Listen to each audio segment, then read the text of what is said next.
number of office trains and all long-distance trains have been cancelled today due to the strike action launched by station masters. The long-distance and office trains were cancelled much to the inconvenience of commuters. Ticket issuing counters remain closed. However, efforts are being made to run nearly 80 office trains, the General Manager of Railways said. Sri Lanka Railway Station Masters Union has launched a 24-hour token strike effective from midnight yesterday, January 12. The trade union action is based on several issues including the unannounced cancellation of long-distance trains without prior notice, the chairman of the union Sumedha Samarathna said.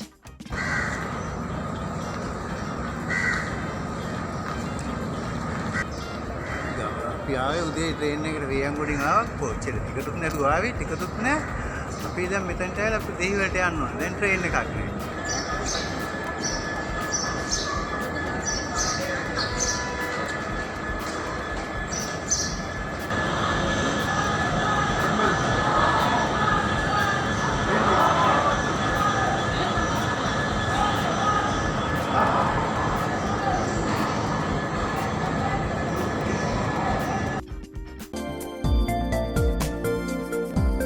For more latest news, subscribe to FTTV.